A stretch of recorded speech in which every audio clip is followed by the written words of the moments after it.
हाय, तुम लोगों को क्या लगा तुम्हारे इन्फ्लुएंसर को तुम्हारी फिक्र है? मुझे हंसी आती है यार तुम लोगों पे।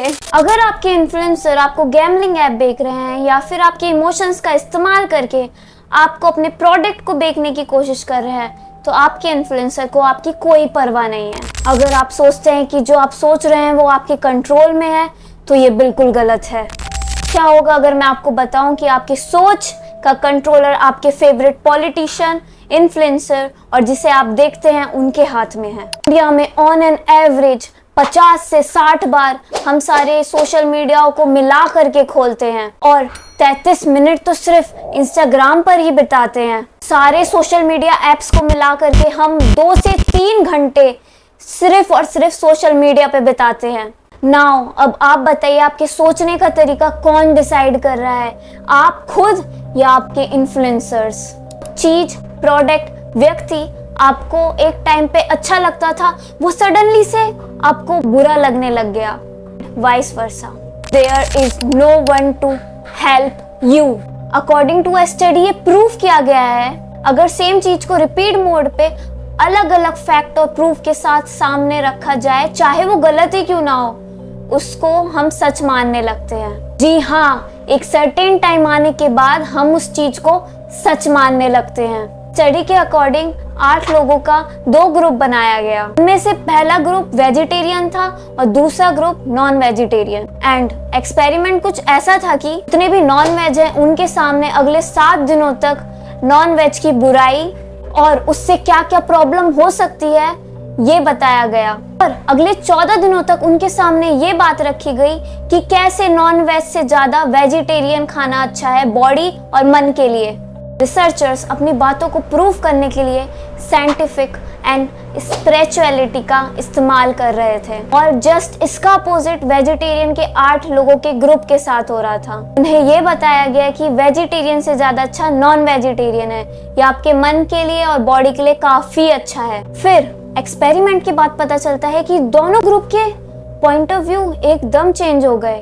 बस उसी तरह सुबह से शाम हमारे सामने सोशल मीडिया के थ्रू इन्फ्लुएंसर्स, पॉलिटिशियन अपनी आइडियोलॉजी को रियलिटी बना रहे हैं। Influencers is everywhere from the Instagram post you scroll through in every morning to political speech. मानो या ना मानो, हमारे दिमाग को लगातार निशाना बनाया जा रहा है। वील रविकांत ने भी ये बात बोली है कि Facebook, Instagram and all social media platforms are weaponised. लोग साइंटिस्ट एंड रिसर्चर्स को अपनी लैब में बुला करके ये काम करवा रहे होते हैं, रिसर्च करवा रहे होते हैं। How best brains want to destroy other brains. एक बात को याद रखना, social media is not less than any drug and sometimes influencers, politicians are drug suppliers. अभी तुमने देखा है कि एक डॉक्टर बच्चे को इंजेक्शन कैसे इंजेक्ट करता है। पहले वो बच्चे को डिस्ट्रैक्ट करता है, उसके बाद वो बॉडी के पार्ट में चुपचाप मेडिसिन को इंजेक्ट कर देता है। This is how YouTube, Instagram हर जगह पे बैठ करके इन्फ्लुएंसर तुम्हें डिस्ट्रैक्ट कर रहे हैं। वो कर रहे हैं, अगर तुम्हें एक जगह पे दर्द है तो उसको एड्रेस कर छोड़ दूसरे दर्द को कंटिन्यूसली एड्रेस कर रहे हैं। कल के दिनों में आप लोगों ने देखा होगा, everybody talking about Manipur, even though जिन्हें पता भी नहीं है कि मणिपुर में एग्जैक्टली हुआ क्या है। वो लोग चंद वीडियो और पोस्ट को सोशल मीडिया से देख करके आ जाते हैं और उनके नरेटिव के अकॉर्डिंग वो लोग बोलने लगते हैं, जस्ट लाइक तोता।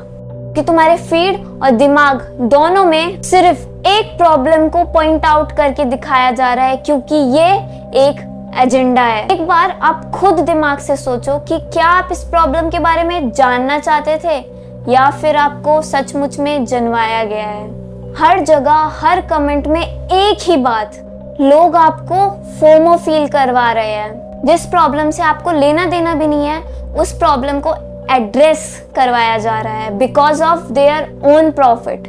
आई नो मणिपुर में प्रॉब्लम चल रहा है, पर आपको वेस्ट बंगाल के बारे में कोई नहीं बोलेगा। आपको ये कोई नहीं बोलेगा, पहला ऑलरेडी इंडिया में 120 डिस्ट्रिक्ट्स में हिंदू की पॉपुलेशन घट करके माइनॉरिटीज में आ गई जो पहले मेजॉरिटी में थी। दूसरा, आंध्र प्रदेश, तेलंगाना, कर्नाटका में जहां 4% सिर्फ रिजर्वेशन मुस्लिम्स के लिए है। तीसरा, एक पर्टिकुलर रिलीजन का कंटिन्यूसली पॉपुलेशन बढ़ना। चौथा, eastern states converting their religion into Christianity. West Bengal में इलीगल माइग्रेशन होना बांग्लादेशियों का just because of their vote banks. Sixth, 25% tax सिर्फ और सिर्फ मंदिरों से लिया जाता है, पर मस्जिद और चर्च से कोई टैक्स नहीं। अब आप बताओ, आपको दोनों साइड की न्यूज दिखाई जा रही है या फिर अपने प्रॉफिट के लिए सिर्फ एक प्रॉब्लम को कंटिन्यूसली शो किया जा रहा है? अगर हमें सचमुच में अपने देश से इतना ही लगाव है, इतना ही प्यार है, तो वेस्ट बंगाल की प्रॉब्लम उतनी ही इम्पोर्टेंट होनी चाहिए जितनी मणिपुर की प्रॉब्लम हमारे लिए इम्पोर्टेंट है। और अगर हमारे लिए इम्पोर्टेंट नहीं है तो ये तो साफ हो गया कि ये चीज हमारे लिए बस एक एजेंडा है। सोचिए एंड सोच समझ के अपने दिमाग का इस्तेमाल करके प्लीज कमेंट सेक्शन में बताइए। अब तक हम लोगों ने समझा रेपिटेशन एंड कंसिस्टेंसीज आर की।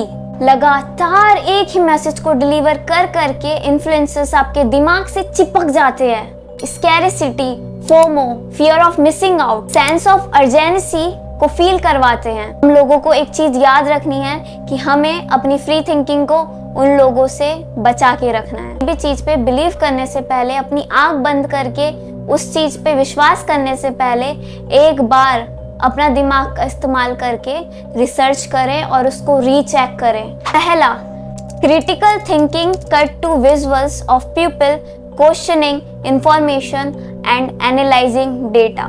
दूसरा, अपने इमोशंस को कंट्रोल करना और किसी भी चीज को इमोशनल पॉइंट ऑफ व्यू से मत देखना। तीसरा, अपने माइंड को फ्री करने के लिए डिजिटल वर्ल्ड से ब्रेक लेते रहना, क्योंकि लोग इमोशंस का इस्तेमाल करके बड़े बड़े वॉर तक जीत जाते थे, तो फिर भी हमारे ब्रेन को सिर्फ मैनिपुलेट कर रहे हैं।